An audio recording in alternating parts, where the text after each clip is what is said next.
Gabon guztioi eta ongi etorri. Gasteizko Legebiltzarreko alderdien ordezkariekin elkartu da astelehen honetan Imanol Pradares lehendakaria Vox ultraeskuindarrekoarekin izan ezik. Ajurianean egindako bilera sortan, Amerikako Estatu Batuetako gobernuak ezarriko dituen muga zergen ondorioei aurre egiteko neurriei buruz aritu dira hizketan Eusko Jaurlaritzako burua eta alderdien bozeramaileak. Eibar memoria toki izendatuko du Espainiako gobernuak. Udalerri osoa ez ezik, Untzaga plazari ere izendapen hori ezarriko dio Pedro Sánchezen gobernuak. Erabaki hau, Estatu Espainoleko 1931ko Bigarren Errepublika antzematen izandako lehen udalerria izanagatik hartu dute, baita 1936ko gerran jasandako bonbardaketengatik ere. Eibarren, apirilaren 13an aldarrikatu zuten Bigarren Errepublika gainerakoek baina egun bat lehenago. Sexu indarkeriari dagokionez, Espainiar estatutik 7 urtez kanporatzeko agindua ezarri diote epaitegiek uharteko festetan 9 adingabeko erasoitu izana leporatutako gizonari. Gainera, gizonezko bat atxilotu dute Frantzian, pasaden otsailean Iruñeko Txantre auzoan 16 urteko adingabe bat eraso izana egotzita.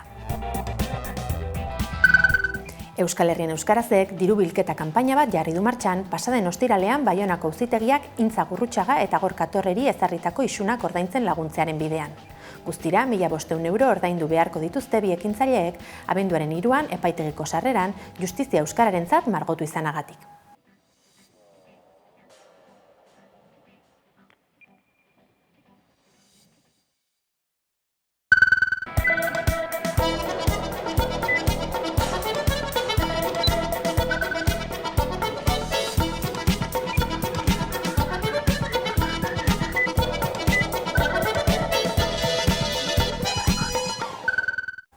Ostegun honetan emango diote hasiera Berriozarren Ernaik antolaturiko gazte topaguneari.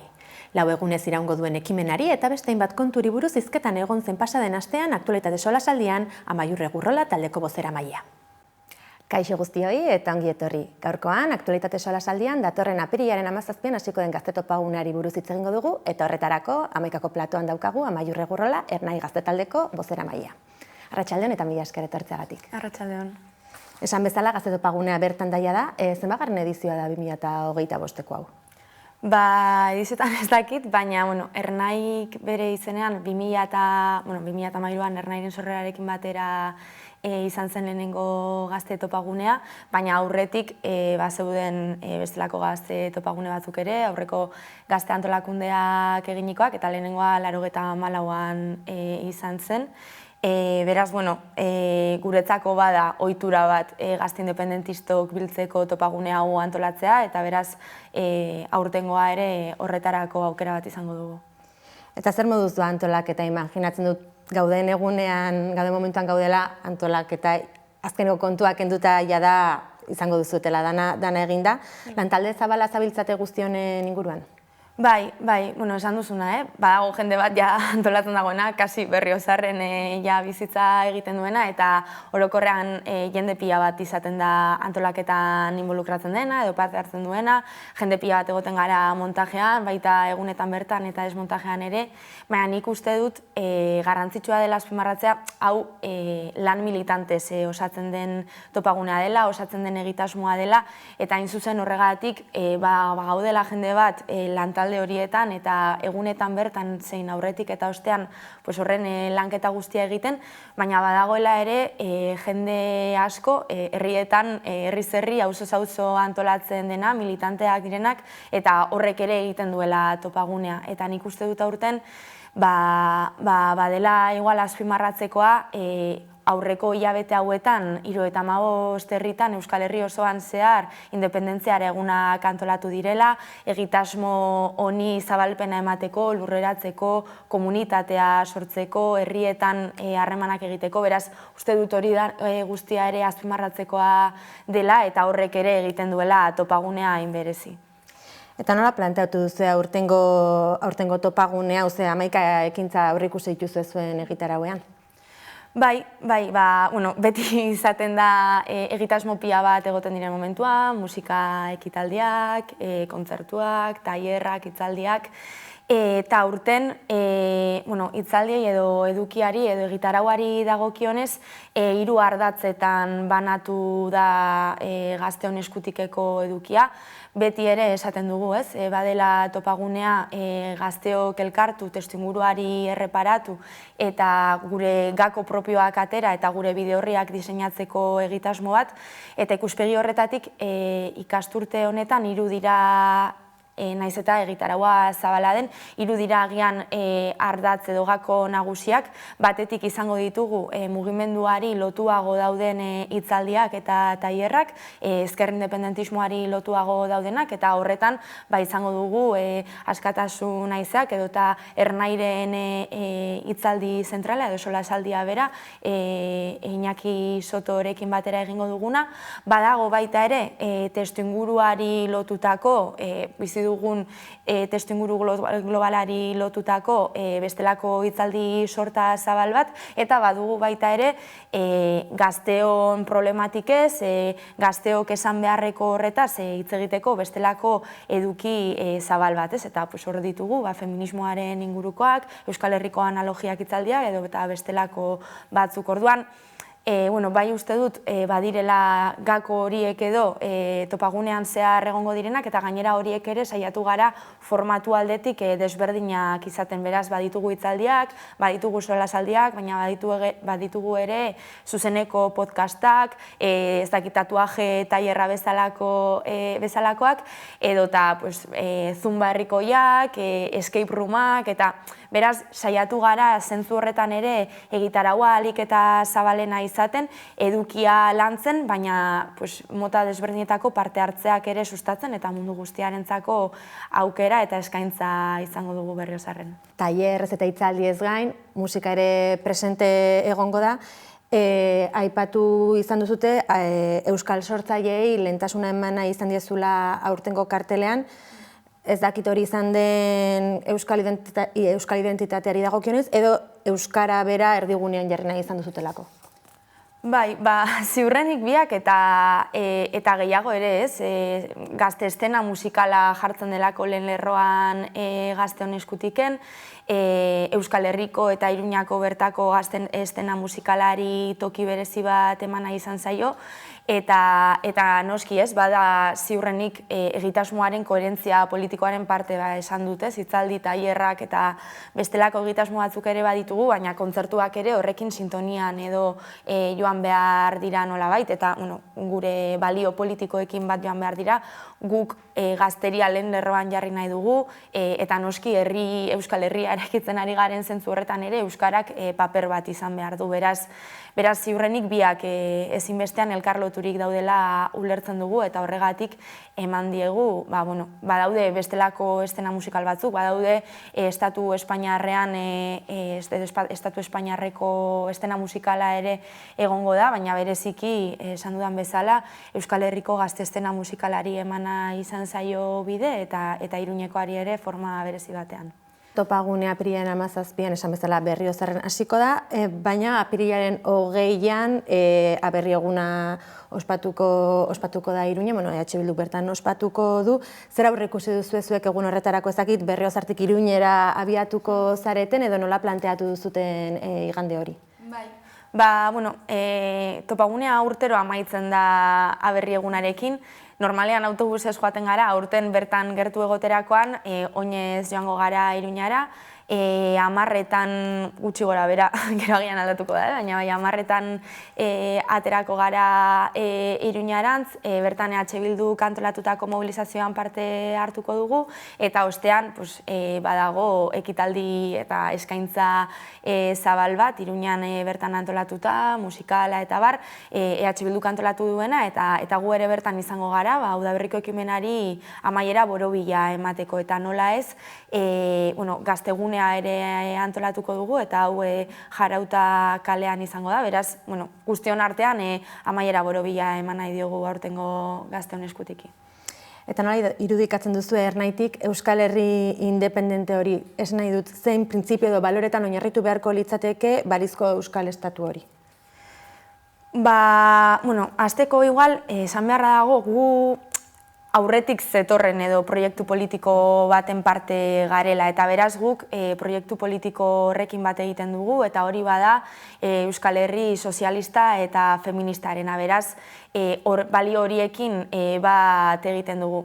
Eta nik uste dut badagoela nolabait feminismoak ekarri duela azken urteetan irakaspen moduan intersekzionalitatearen teoria, eta ulertu dugula zapalkuntzak, dominazio sistemak elkarloturik daudela, eta beraz askapen prozesuak, emantzipazio prozesuak askoz konplexuagoak direla agian irudikatzen genuen hori baino. Beraz, gure proiektu politikoan agian horrela izendatuta ez badaude ere, gurea bada inongo zapalkuntzarik egongo ez den Euskal Herriaren aldeko proiektua, eta zentzu horretan zapalkuntza hartatz ezberdinek ziurrenik modu desberdinetan zeharkatzen gaituztela, eta posizio desberdinetan ere kokatuko gaituzte zapalkuntza ardatz horiek, baina guk sinesten dugu inongo zapalkuntzari gabeko Euskal Herri horretan, eta beraz etengabeko prozesu bat dela irudikatzen dugu, eta gaurdanik eraikitzen ari garena Euskal Estatu hori, eta ziurrenik Euskal Estatua eraikitzen dugun momentuan ere kontraesan horiek, korapilo horiek jarraituko dutela, eta etengabeko prozesua izango dela. Badakigulako ez dela helduko noizbait dena aske eta perfektu izango den egun hori, ez delako existitzen, baina bai ordea existitzen da gatazka, existitzen dira estrategia desberdinak, eta gu hor egongo gara gure proiektu politiko horren bidean, behar diren hausnarketak ematen eta behar diren eraldaketak planteatzen.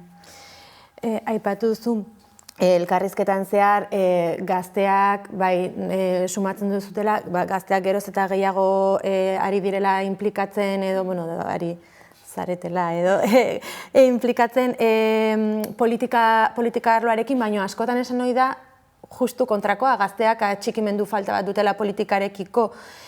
Ez dakit horren inguruan zer konta diezagukezun, edo zuek hala ikusten duzuten, edo eremuen araberako kontua den, edo nola planteatzen duzuten? Bai, nik uste dut planteatzen denean gazteok politikarekiko desatxikimendua edo desafekzio bat daukagunean kontuan eduki behar dela zerekiko den, ez? Agian da politika egiteko modu konkretu batzuekiko, edo bai, izan daiteke horrekin. Eta uste dut hor badaudela faktore desberdinak eta hartatz pila bat izan ditzakela gaiak, baina nik uste dut orokortua dela agian gure belaunaldian, ez dakite, deigarria iruditzen zait adibidez sare sozialen fenomenoa, notiziak ez etengabe berri batetik bestera saltoka ari gara, dakigu aste honetan, ez dakite, Trumpen mugazergekin, ez dakitzen bateko mugazergak izango dituela, duela bi aste esan zuten Europako biztanleak gure etxeetan eduki behar genituela nola daiteko larrialdi egoera bat, edo gerra testuinguru baterako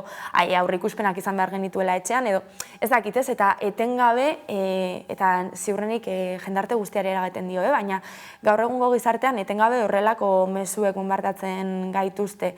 Eta uste dut horrek gazteriarengan baduela eragin bat, izan ere politizatzen ari garen garai bada, eta horretatik politizatzen ari gara, eta beraz, uste dut zentzu batetan gertatu aldela normalizatzen ditugula horrelako mezuak, ez? Sare sozialen fenomenoarekin mezu batetik bestera goaz, berri batetik bestera, eta inmobil algara geratu, ez? Edo ezerezean, edo bai, uste dut arrisku hori presente dagoela, eta inmobilismo batera ekarri alduela, edo eraman alduela horrelako gaien normalizazioak. Baina elkarrizketan zehar hitz egin izan dugun moduan, uste dut badagoela bestelako gazteria bat, edo gazteria zabala bera, mobilizatzen dela eta politikan parte hartzen duela eta garrantzia ematen diona, bestela ezingo genituzke azaldu zergatik bi urtean behin korrikak daukan Euskal Herrian horrelako oihartzuna Euskal Herriko edozein txokotan, edozein herritan gazte pila bat ere korrika irtetzen garenak, antolatzen garenak, ezingo genuke azaldu ez da ere nola feminismoak azken urteetan eman duen goraldia, ezingo genuke azaldu greba feminista orokorraren antolaketa, ez dakit zaintza sareak, ezingo genuke azaldu Donostiako mobilizazioa, sortutako independentziara egunak, ez?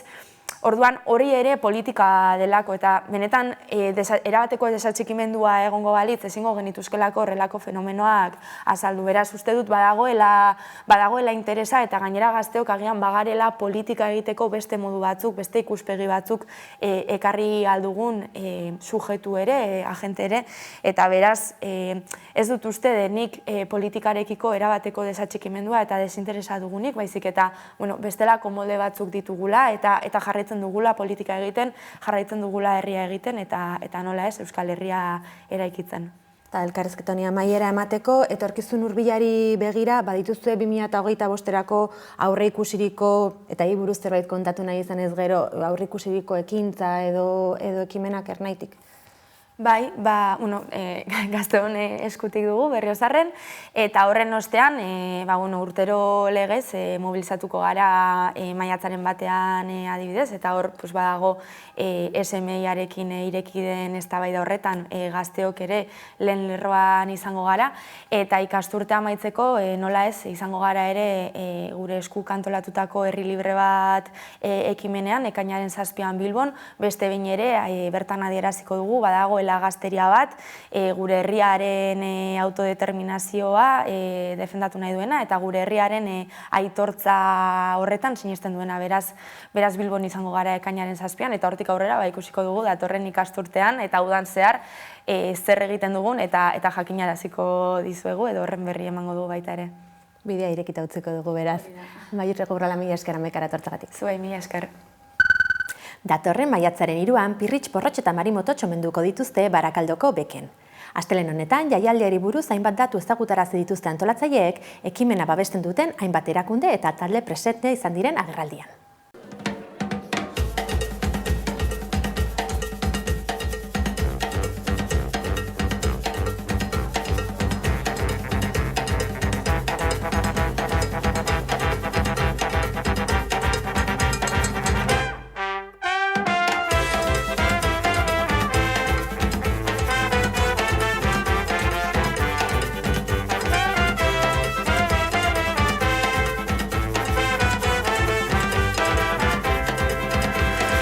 Barakaldoko Bizkaia Arena herriko plaza bihurtuko dute datorren maiatzaren 3an Pirritx Porrotx eta Marimoto txomentzea helburu duen Maite zaitut jaialdian. Ekitaldiak ordu terdi eta 2 ordu bitarte iraungo ditu eta euskal pailazoen dozena bat abesti izango ditu ardatz antolatzaileek jakinarazitakoaren arabera. Jaialdiaren nondik norakoak Amagoia Mujika Maite zaitut elkarteko bozeramaileak ezagutarazi ditu astelehen honetan Bilbon eginiko prentsaurreko batean. Bertan, pailazoen omenaldiari babesa eskaini dioten erakunde, eragile, komunikabide eta enpresen berri eman dute antolatzaileek eta haietako hainbaten ordezkariak ere presente egon dira. Haien artean, 11 telebista. Erakunde publikoi dagokienez, 30 udalek baina gehiagok erakutsi dute dagoeneko euren babesa, baita Araba, Bizkaia eta Gipuzkoako Foru Aldundiek eta Eusko Jaurlaritzak ere. AEK, Euskalgintzaren Kontseilua, Elkar Fundazioa eta Euskal Herrian Euskaraz bezalako gizarte eragileak ere euren laguntza eskaini diote ekimenari. Enpresen alorrean berriz, Laboral Kutxa, Irizar, Orona edo Izarkon presente izango dira. Maite zaitut jaialdiaren babesle diren udalen bozeramaile lana egin du astelehen honetako agerraldian Joana Mendiburu Oiartzungo alkateak. Mendiburuk, Pirritx Porrotx eta Marimototxen 37 urteko ibilbidea gogorarazi du. Baita ia lau hamarkada horietan sorturiko 31 ikuskizunak, ekoiztutako 39 diskak eta konposaturiko 400 abesti baina gehiago ere. Tokiko erakundeetako zerbitzu publikoei gure herriak euskaldunagoak eta berdinzaleagoak izateko eman diguten laguntza guztiagatik. Bestalde, Mujikak datorren maiatzaren 3ko jaialdiari buruzko hainbat datu ezagutarazi ditu, beste hainbat sorpresa izango badira ere. Esaterako, emanaldia irri egiten duenari kantarekin hasiko da eta Maite zaitutek emango dio amaiera. Gainera, bekera gerturatuko den orori margo gorri bat eramateko gonbita luzatu dio. Guk nahi dugu han gauden guztiok barruan dagokagun pailazoa esnatzea arratsalde hortan. Jaialdira gerturatu eta oraindik sarrerak eskuratu ez dituenak, pistarako azken tiketak erosteko aukera dauka oraindik, nik ere maite zaitut.eu satarian. Gainera, norbanakoek ere diru ekarpenak egiteko aukera izango dute webgune horretan.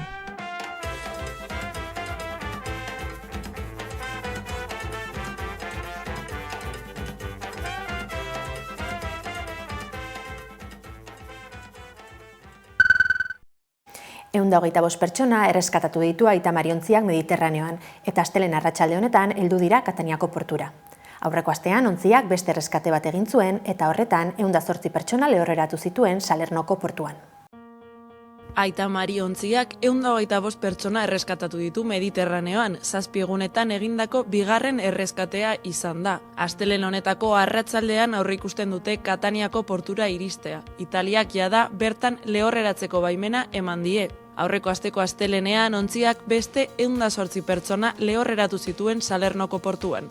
Mediterraneo itsasoan iheslariak erreskatatzeko lanak egiten dituen itsasontzia da Aita Mari, eta 2018 urtean Eusko Jaurlaritzaren diru laguntzei esker jarri zen martxan. Ordutik hainbat eta hainbat erreskate burutu ditu. Hain zuzen, martxoan euren 15. misioari ekin zioten. Azkenaldian, salbamendu humanitario erakundeak adierazi du Europako Batasunak migrazio politiketarako araudia aldatuko duela, eta hortaz, erreskate lanetan diharduten taldeak zigortu eta kriminalizatuko dituela. Gauzak horrela jakinarazi dute burutzen ari diren 15. misio hau migrazioari naiz asiloari buruzko Europako itun berria indarrean sartu aurreko azken misioa izan daitekela. Izan ere, erakundeak berak asteburuan salatu du erreskatatzeko ontzi bat bilatzen zeudenean, Libiako itsasguardiako patruilari bat abiadura handiz hurbildu zitzaiela. Adierazi dutenaren arabera, suzko arma bat atera eta go home bezalako oihuak bota zizkieten. Gaineratu dute, Libiako itsasguardiak ontziak gelditzen dituenean, bertan daudenak Libiako atxiloketa zentroetan sartzen dituela, eta hoietan azaldu dutenez ez dute euren eskubideak eta osotasun fisikoa babesteko bermerik. Gernikako gaztetxe zaharra martxan da berriro ere. Igande gaualdean hartu zuen Egurre Gazte Asanbladak orain dela 10 urte itxitako eraikina. Gernikako gaztetxe zaharra berriz ere martxan dago. Gernikako Egurre Gazte Asanbladak bart gauean hartu du orain dela 10 urte baino gehiago itxi zuten gaztetxe zaharra. Igande honetan, hilak 13 egunean zehar ekitarau berezia antolatu zuten inposatu nahi diguten Gernikaren aurrean gazteok kaleak hartu mezupean. Ondoren, eraikina okupatu zuten. Gazte Asanbladak salatu duenez, udalak 3 legegintzadi daramatza bertan liburutegi bat jarriko duela esanez, baina promes faltsuak direla deitoratu dute. Eraikina abandonatuta zegoela eta espazio horri erabilera ematen hasiko direla adierazi dute. Horretarako gaua gaztetxean pasa dute Asanbladako zenbait kidek eta auzolanean hasi dira jada gunea txukuntzeko. Astelehen arratsaldean lehen asanblada antolatu dute eta herriko gazteei gerturatzeko deia luzatu diete. Atzo, egun osoko gitarauen ostien, Gernikiko Gazte Asanbladatik gaztetxea aurkeztu gendu. Asanbladako kidiek bertan paseu gaba, eta oin lan egunegaz gabiz. Atzaldien, 5etan asanbladien gogu, gaztetxeri berari buruz berbaitzeko. Lan asko dau eta jente bida, anime udanok eta hurbildu. Aipatzekoa da Gernikan Astra kulturgune autogestionatua badagoela ere. 2006an okupatu zutena, baina ondoren udalak erosi zuena. Astelehen honetatik aurrera, likidazio prozesuan dago Altsasuko Susundegi enpresa. Interesa erakutsitako talde bakarrak, Belgikako Dumareik, atzera bota du bere eskaintza eta beraz, plantillako 335 langileek enplegu erregulazioko espedienteari aurre egin beharko diote. Altsasuko Susundegi enpresaren likidazio prozesua gaur hasi da ofizialki. Horrela, adierazi zuten joan den astean eman zuten prentsaurrekoan. Dumarei talde inbertitzaile belgikarrak atzera egin zuen eta ez zuten eskaintza berririk izan. Izan ere, 330 langilek baino gehiagok osatzen dute plantilla, eta lan erregulazioko espediente bati egin beharko diete aurre. Horietako askok fogasara jo beharko dute kalte ordainak kobratzeko, enpresaren finantza egoera delikatuagatik. 2023ko azaroan sartu zen hartzekodunen konkurtsoan, Volvo Busesekin akordioa hautsi ondoren. Enpresa batzordeak amaierarik txarrena dela esan du, eta Nafarroko gobernuaren, Sodenaren, konkurtsoko administratzaileen eta Altsasuko udaltaldeen premiazko babesa eskatu du. Susundegi bideragarria dela, produktua duela eta gaur egun dugun testu inguruan aukera berriak ikusi behar direla, ez? Eta aukera dagoela Susundegi martxan jartzeko, lankarga baduelako eta horregatik gaurkoan instituzioei eta oroar eragilei exikitu edo eskatu nahi dieguna da alden guztia egiteko Susundegin martxan jartzeko. Gaur egungo egoera gorabera, langilek eta bizilagunek mobilizatzen jarraitzen dute, eta azken orduko irtenbide bat eskatu dute. Ia 7 hamarkadako historia duen enpresa bat bizirik mantentzea ahalbidetuko duena. Argi utzi dute beraz, enpresa hori funtseskoa dela inguruko industria eta gizarte ehunarentzat. Gaurkoan, ez taldearen Nora ezean abestiarekin emango diogu amaiera saioari. Mila esker zuen arretagatik eta bihar arte.